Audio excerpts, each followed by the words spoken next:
Bon, bonjour à toutes, bonjour à tous. Bon, là en fait, je fais un enregistrement tranquille.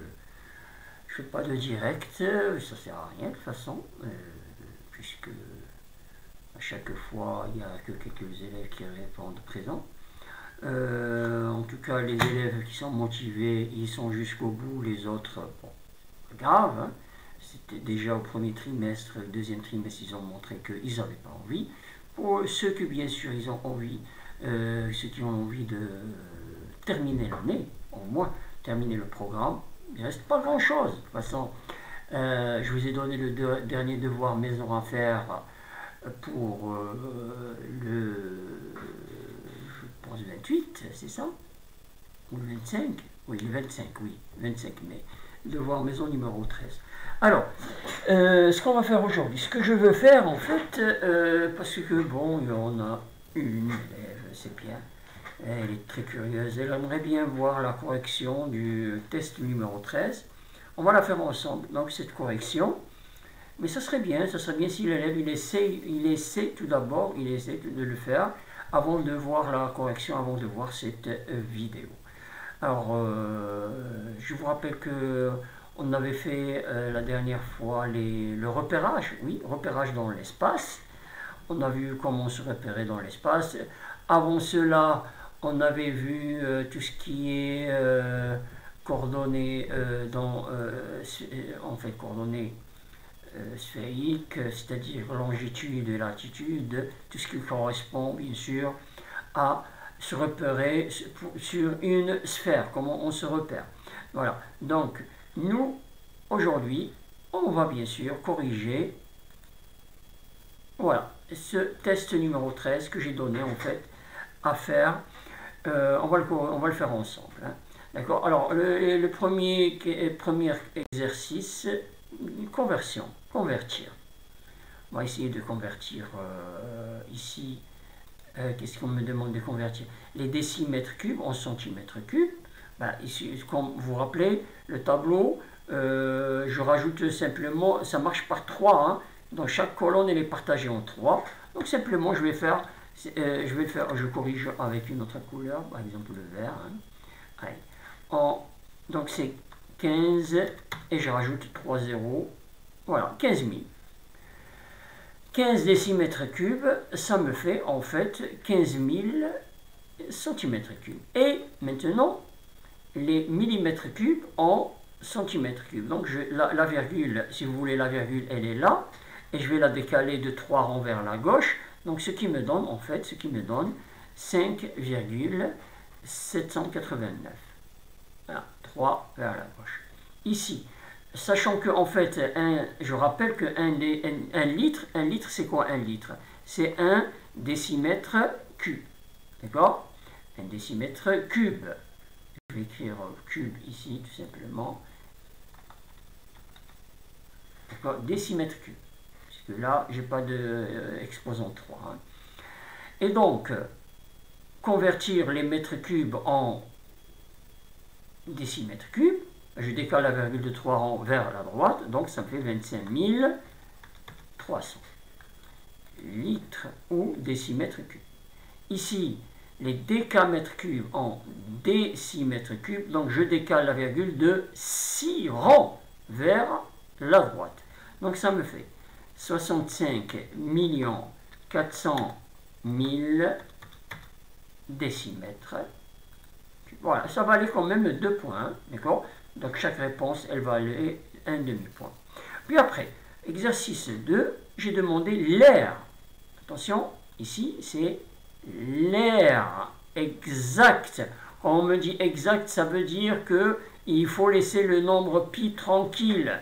Je laisse la formule, le résultat avec pi. Là encore, le volume exact. D'accord? Ce n'est pas le volume approché, mais le volume exact. Donc c'est ça ce qu'il faut comprendre. Donc ici, l'air d'une sphère de rayon 6, ben, la formule du cours, c'est quoi? L'air d'une sphère est égal à 4 fois pi fois rayon au carré. D'accord? 4 fois pi fois rayon au carré. Donc, qui est égal, donc ici, je peux revenir même à la ligne, écrire égal. Donc, 4 fois rayon, le rayon c'est 6. Donc, c'est 4 fois 6 au carré c'est 36. Donc, je vais faire en fait 4 fois 6 au carré fois quoi? Pi. Je vais écrire pi. D'accord? Je vais essayer d'écrire ici le nombre pi. Je vais essayer avec, voilà, essayer de le schématiser. Ah, il est mal fait, surtout le toit. Voilà, pi. Voilà. Essayez, bien sûr, avec mon fichier de le faire. Et je vais encore réécrire juste en bas pi, parce que j'aurai besoin encore de pi. Alors, pi, parce qu'on me demande le nombre exact. Je vais faire pareil ici. Je vais écrire 3 fois le nombre pi.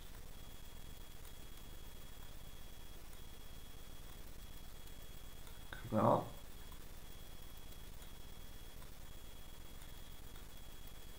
Pi.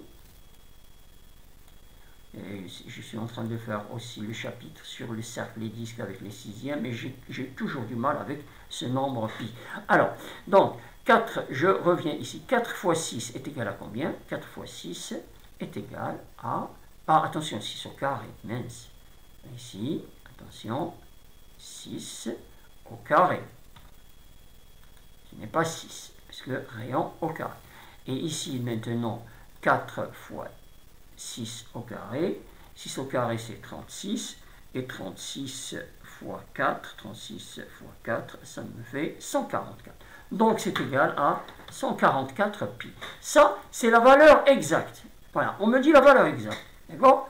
Faites attention, valeur exacte. Parce que je rappelle que pi, c'est un nombre.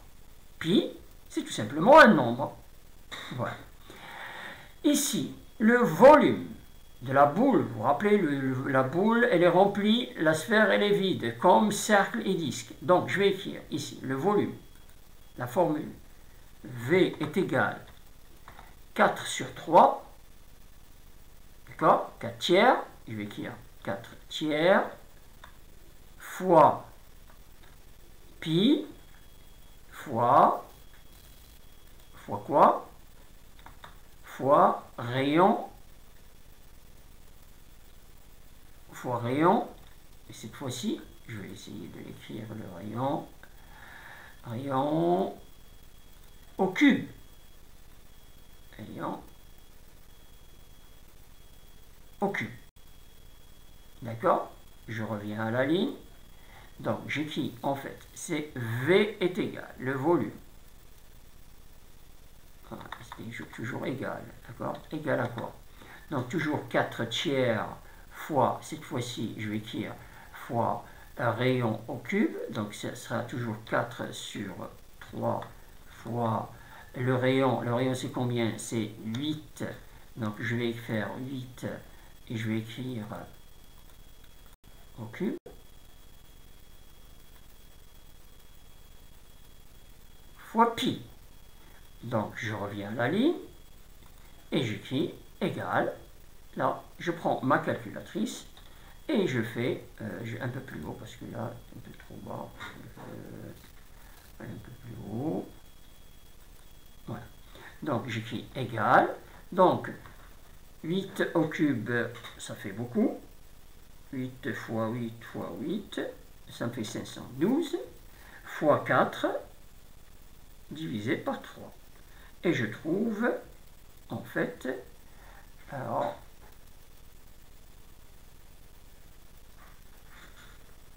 par contre, ouais, même avec, ben oui, je vais laisser diviser par 3.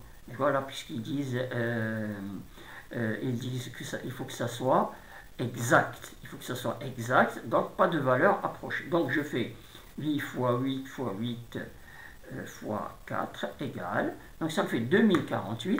Donc j'écris, en fait, ça sera 2048 fois pi divisé divisé par 4. Divisé par 4, d'accord? Voilà, c'est ça la valeur exacte. Parce que là, si je divise par 4, j'aurai encore une valeur approchée, hein, d'accord? Ce ne sera pas exact. Voilà, la valeur exacte, c'est celle-là. 2048 fois pi sur 4. Donc, c'est ça. Quand je fais, en fait, 8 fois 8 fois 8, qu'est-ce que j'ai dit? Alors, divisé par 3, pourquoi j'ai fait diviser par 4? Alors, je recommence, est égal 2000, donc 8 fois 8 fois 8 fois 4, ça me fait 2048 fois pi divisé, je vais écrire, je peux faire aussi le symbole divisé, 2 points, mais je préfère bien sûr ça divisé par 3, pas par 4, parce que j'ai multiplié par 4, donc je divise par 3. Donc si je divise par 3, ça me fait combien? Voilà. Donc en fait, ça ne me donne pas un nombre tout rond. Voilà. Donc là, ça valait aussi un point, juste connaître pour savoir si l'élève il connaît surtout les deux formules. Alors après il y a le calcul de volume, d'accord? Volume de pyramide à base carré. La base c'est un carré de, regardez le côté 6. Donc je rappelle la formule, là, à connaître par cœur aussi. Là, la formule, c'est toujours 1 sur 3. 1 sur 3 fois l'aire de la base, d'accord? Base, l'aire de la base, fois quoi? Fois la hauteur. D'accord? Alors la base, je vais calculer B. B est égal à quoi? B est égal à 6 fois 6, qui est égal donc à 36 cm3. D'accord? 36 cm3. Je vais écrire ici cube. Voilà. Et bien sûr, donc le volume c'est quoi le volume? Ben, la hauteur c'est 9, donc le volume c'est quoi? Ben, le volume c'est 1 sur 3 fois 36 fois la hauteur 9. D'accord? Ce qui me fait en fait tout simplement 3 fois 36. Je fais 3 fois 36 et ça me fait 108. Donc c'est égal tout simplement à 108, attention, centimètres cube. Voilà. Donc vous écrivez pas cube, vous mettez le symbole exposant 3, hein, d'accord? Pareil. Donc là, formule toute simple, mais simplement il faut la connaître. Là, c'est l'aire de la base. Pareil, ici. Par contre, là, je ne divise pas par 3. C'est l'aire de la base multiplié par la hauteur. Mais simplement, ici, encore, on me demande exact. Ça veut dire, le nombre pi, je dois le garder. Le nombre pi, je dois le garder. Donc, je vais écrire tout simplement V égale. Donc, qu'est-ce qu'on a dit? V égale à la base fois la hauteur. La base, c'est quoi la base? La base, c'est, cette fois-ci, je vais tout d'abord calculer la base. La base, l'aire de la base est égale à pierre au carré, une pierre carrée. En fait, pierre carrée, c'est en fait la formule pi r au carré. D'accord? Donc, c'est pi fois 1,5 au carré, qui est égal, avec ma calculatrice, je garde, on a dit, je garde le nombre pi. Donc, je fais 1,5 fois 1,5 et ça me fait 2,25. Donc, ça me fait en fait 2,25 pi. Je vais le dessiner, le nombre pi, voilà.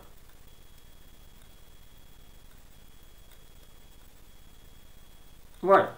C'est ça la base que je dois multiplier par la hauteur. Donc, le volume, c'est tout simplement, je vais l'écrire encore 3 fois le nombre pi. Voilà. Je commence par les jambes.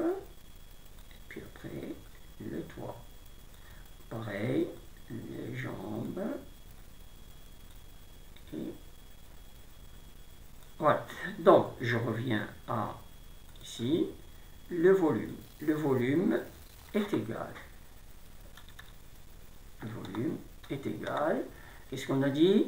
A base fois la hauteur. La base, c'est donc c'est 2,25 pi fois quoi? Fois la hauteur qui est égale à 4. 2,25 fois 4, ça me fait 9, on le vérifie. 2,25 fois 4, ça me fait 9. Donc je reviens à la ligne et j'écris. Qu'est-ce que j'écris? J'écris tout simplement que V est égal à quoi? Est égal à 9 pi. C'est la réponse. Ça valait encore un point. Voilà. Voilà, tout bête, juste connaître les formules. Juste un rappel de formule. Là, c'est l'aire de la sphère, le volume de la boule, le volume d'une pyramide, le volume d'un cylindre. Et par contre, on termine avec la dernière partie qu'on a vue hier, c'est-à-dire le repérage. Mais là, il faut savoir que je peux changer d'origine, je peux changer de repère. Regardez, ils disent, donnez les coordonnées des points suivants dans le repère. Mais quel repère? A, M, E, L. A, je vais le mettre en rouge, le A. L'origine, c'est A. Attendez, je reviens en rouge, je dis, voilà. L'origine, c'est A, ici. C'est ça l'origine, d'accord? Et l'axe des abscisses, AM. AM, il est où? M. Là.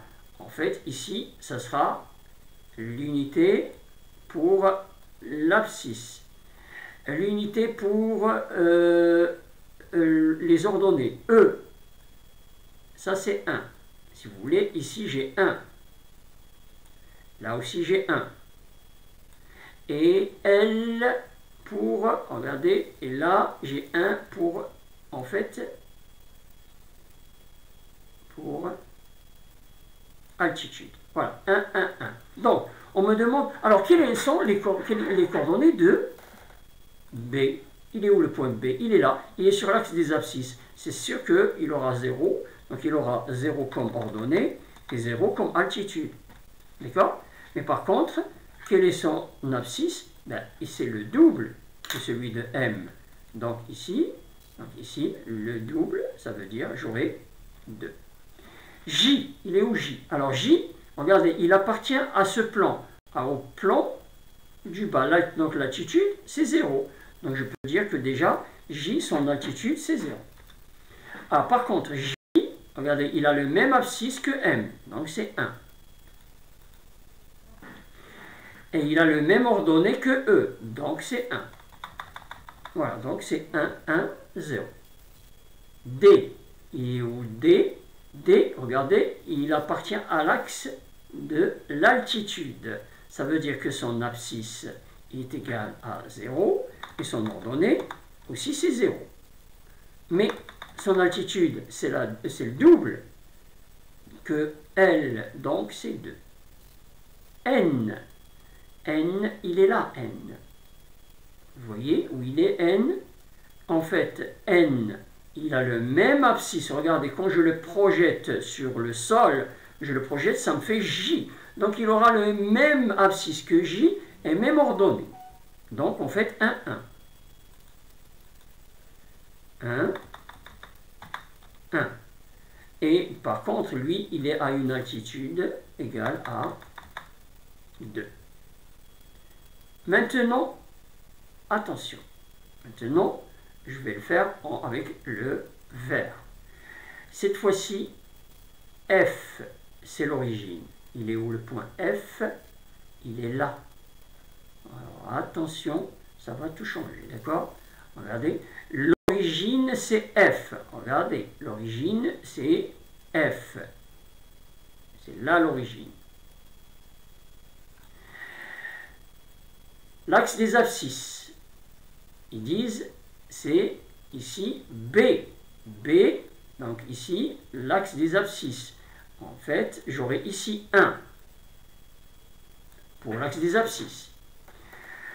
E, ici, pour 1, pour l'axe des ordonnées. L'axe des ordonnées, ici, c'est 1.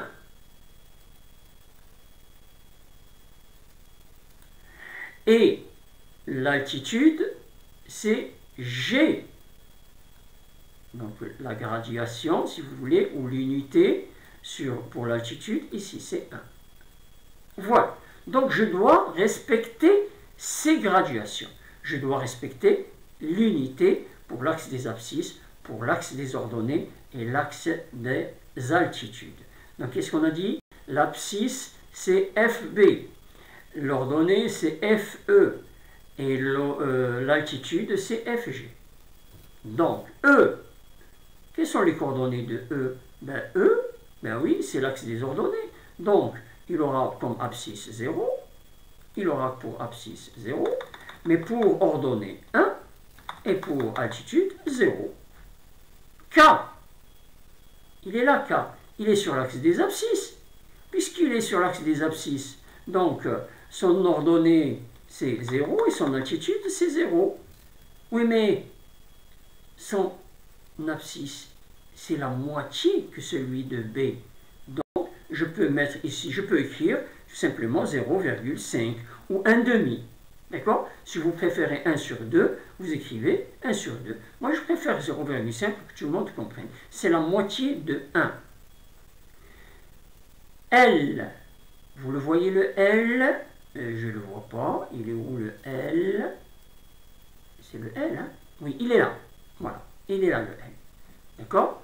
Alors le L, il a pour... Regardez, quand je le projette sur le plan, c'est A. Donc il a le même abscisse que A, c'est-à-dire 1. Il a la même ordonnée que A, c'est-à-dire 1. Mais il a l'altitude, c'est la moitié. Donc, qu'est-ce qu'on a dit? L, l'abscisse, c'est 1. L'ordonnée, c'est 1. Et l'altitude, c'est la moitié que celle de G. Donc, c'est quoi? C'est 0,5.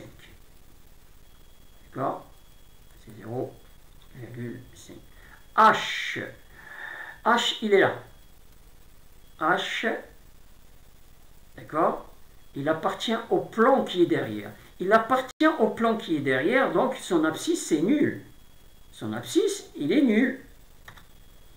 D'accord? Mais par contre, son ordonnée, c'est 1, et son altitude, c'est 1. Donc c'est 1, et c'est 1. Voilà. Voilà, donc, vous voyez qu'il faut se repérer. Vous allez voir qu'il y a des élèves qui sont très intelligents, mais par contre, ils ont du mal à se repérer. Ils ont un problème de repérage. Et là, il faut absolument savoir qu'on est dans l'espace. On n'est pas sur un plan, on est dans l'espace. D'accord? Donc, vous vous rappelez, quand on est en fait en perspective, les arêtes cachées, elles sont en pointillé. Donc, vous voyez là ce qui est en pointillé, ce sont les arêtes qui sont cachées. Elles sont derrière. Voilà. Donc, c'est ça ce qu'il faut comprendre. Voilà pour la séance d'aujourd'hui. Bon, j'espère que tout le monde a compris. Je vous laisse, d'accord? Alors, je vous donne rendez-vous la semaine prochaine. Parce que la semaine prochaine, on commencera tout ce qui est en fait section des solides, d'accord? Donc il n'y aura pas de séance cette semaine, d'autres. La semaine prochaine, on fera les sections des solides, d'accord? Quand on coupe un solide par un plan, qu'est-ce que ça donne? On va voir et on va reparler encore agrandissement et réduction, encore une fois. Voilà. Allez, à la semaine prochaine.